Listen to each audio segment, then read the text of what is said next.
Hi, it's Rogue, and just in case you are here waiting like me, in an hour and a half, the new update is gonna go to the PTB, and I really can't wait. But first of all, I would like to comment about not exactly like, what is going on, what is gonna change, because I think that by now we have all read about it. But I want to discuss what I think is going to change because I think all of these are amazing updates, and I have no reason to believe that any of this is not going to go live, maybe with some little trick. But so the first thing that I really like is the survivor activity HUD. This is going to indicate what the survivors are doing, what each survivor is doing, as you can see in this picture. What each survivor is doing at a given moment so that anyone can plan their next move more carefully without having to be on comms or being playing with their friends, bringing solo queue to a more similar level to Zwifting. So as you can see here, we have specific actions: totems, chests, generators, who is being chased, which is a very important information. What you're not gonna have here that Swifts have is a vague location. You would be able to make more meaningful decisions because maybe you need healing and you see that everyone is on gens, so you try to find the gen, or you see that someone is blessing a totem, you hear the noise and you're like, they're probably gonna be there where the gen is completed, or whatever. This is gonna give a little advantage to solo queue, very much needed in my opinion. It's not gonna bring it to the same level of Zwifts. Like, yeah, Zwifts are overpowered compared to solo queue, but they're not the SEAL Team 6 that people think they are, so I don't know. I think there is still more that can be done, but this is a very good start, and I am very happy. At least, even if the game doesn't go particularly well because someone was just doing nothing all the time, now you know who they were. And I honestly wish that the killer could also know who the person doing nothing all the time was, because there are hatches to be given or not. So yeah, very good change overall. I'm very happy about this. Sure, we were expecting this, so okay, thank you. This is literally something that I thought I would never read in an official update. So the nurse is getting nerfed. Not into the ground, but she's getting nerfed in a very good way. Basically, her biscuit remains the same. Nothing changed, but her blink attacks are now special attacks. And I suppose, like, not deep wound special attacks, just special attack, like, special attacks. So they cannot apply Sloppy Butcher, they cannot down on expose, they cannot do a lot of stuff, which is very good. I have always thought for a very long time that the nurse was completely breaking the game. Then I started playing her more for a meme than anything. I just wanted to prove that playing nurse is not hard. And yeah, I still agree with that.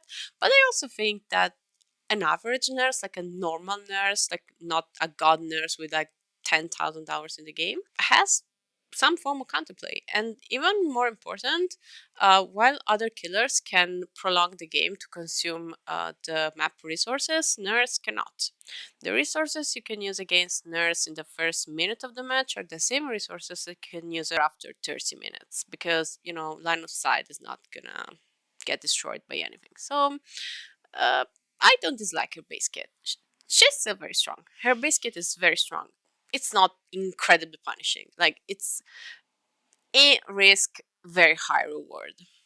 But some killers are gonna be stronger than others, all the same. Nurse, Blight, Spirit in a certain measure.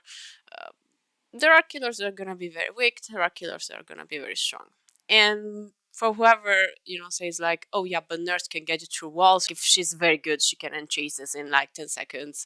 If someone is a god at the killer they're playing, doesn't matter what killer they're playing, they can literally win almost every game. I think Scott John proved this fairly easily.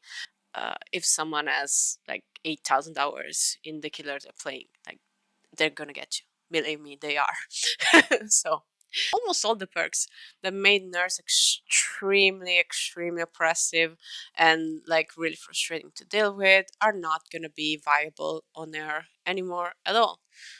Starstruck, Undergrounds, NOAD, all the incidents. So like Undergrounds Retribution is gonna die. I'm so happy. I'm so fucking happy about that. And yeah, she's now gonna have her base kit and everything else. She can run regression, she can run aura builds, which I particularly like, and like drum roll, her range and recharge are gonna be completely removed from the game. And not just that, not just that, the pine cone is getting reworked. Like literally everything that had to deal with your fatigue, recharge, whatever. No, you have to go through it, through all of it. This offers some form of counterplay. Like guys, this absolutely does. Both Harry add-ons, which is kind of weird because they weren't OP in the slightest. Plus, I think it's the matchbox that is tied to one of her achievements, where you have to blink 3 times and grab a survivor. It's a very hard one, I think. Never tried. It's gonna get reworked, so probably also the achievement is gonna get reworked. I don't know. She's gonna have an audio cue every time you have both her blinks. Both her blinks, right? As fully regenerated, yeah, all the blink charges. You're gonna get an audio cue, which is amazing because all the time it was like, oh, do I have it? And then I didn't have it. I was like, fuck, I already blinked. So yeah, good, cool. The only thing I am a little bit concerned about is this one. They're gonna rework Jenner's last breath, so that once all the nurse blinks are exhausted, she may teleport back to her original position with all her charges restored. Now, I picture in my mind a very specific situation. Eruption, Colorbrine, Overcharge, Pop goes the Weasel. And with this add-on, you can just camp a regen forever. Like, literally, you get into gen in the middle, you blink with both charges. Like, you can make your second blink be null. It's not hard at all. And then you blink back. And now you blink in the opposite direction. You just have to go through fatigue. And you blink in the opposite direction until you find someone. And once you find that someone, you kick the gen and you chase them. And this is gonna be the most boring thing in existence. Like, I can see many matches going to the server stat, to the 60 minutes. Maybe less lethal, maybe less frustrating, probably more boring. They are also not reworking my favorite add-ons, which are Spasmodic Breath and Anxious Gasp, but I truly hope they make Anxious Gasp a Brawn add-on. There is no reason for it to be is it green, I think? There is no reason for it to be green. Like, it's literally a meme. Please, like, give it away for free. I want a stash of it. They're working the night a little. Reworking is probably an exaggeration. They're giving some tweaks.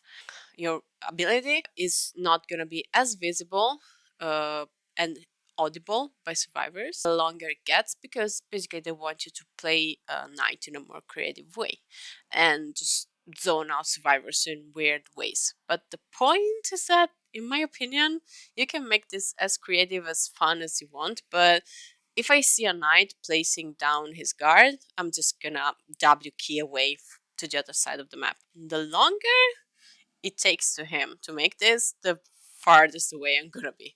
So, unless you make it completely silent, which reminds me of another killer that, it didn't go very well for her when she was completely silent in her ability. This is gonna do exactly nothing. I am not a knight player. I don't dislike playing against him, but I really don't like playing him.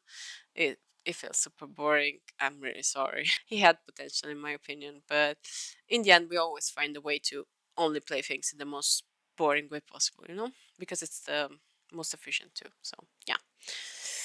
Another amazing thing is the rework of Area of Crows. Now, Area of Crows is a horrible map for killer, for every killer.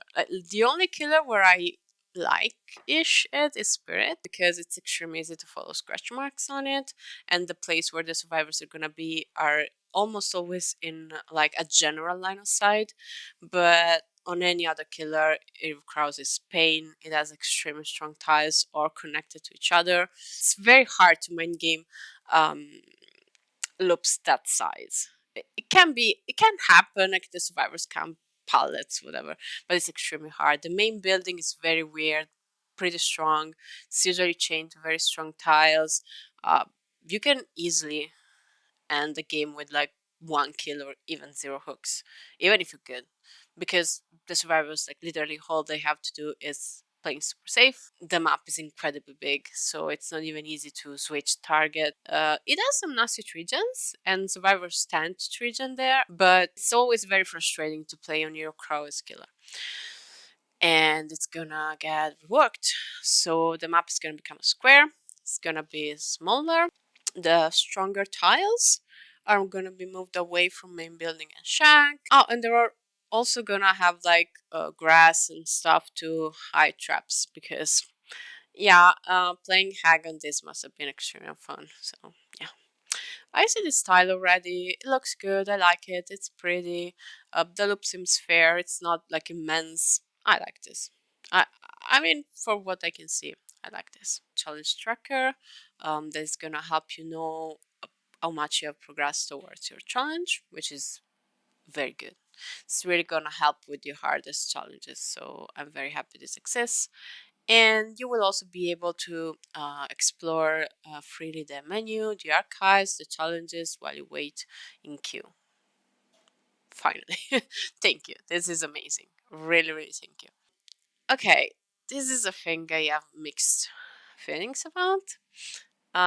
So mm, basically, instead of tying your brutal, ruthless, merciless, or well, entity anchors was pretty clear, to emblems, hooks, whatever, it's now gonna tie to kills. I don't like this. I'm sorry. I don't like this. I like the double pip, but I really don't like flagging for the 4K or closing the hatch and going back and forth between exits. That's boring. That is boring as doing gens. I totally hate it. And if I remember well, like, the only double pip is merciless, right? So if you want a double pip, you will have to 4K. What I really don't like though is that this is gonna incentivize killers to completely ignore one person. You can actually get merciless without killing every survivor if you really did well in every other thing and your lethality was good. But if you ignored completely a survivor before the end of the match and they got, 3 hooks in endgame because you found them after closing the hatch, you wouldn't get the merciless. Now you can just ignore them. This is a good looper, and the other 3 are more similar to potatoes. So I'm just completely gonna ignore this survivor, like they don't exist. That's not particularly healthy. Okay, we're gonna get sharp prices for every outfit. This is very nice. Thank you. Cheaters are like an historical minimum. They've been banned a lot. I encountered one last week. Weirdly, I usually don't encounter cheaters. Lately, I've been suspecting a lot of people of cheating, but actually, the servers were acting up, so they were probably just slagging madly. There is one thing I want to say, and it's about this. It's about the rework of Hero Crows. If I remember well, the last 3 maps that have been released, except for the RPD rework, are Ear of Crows, Garden of Joy, and the Shadow Square.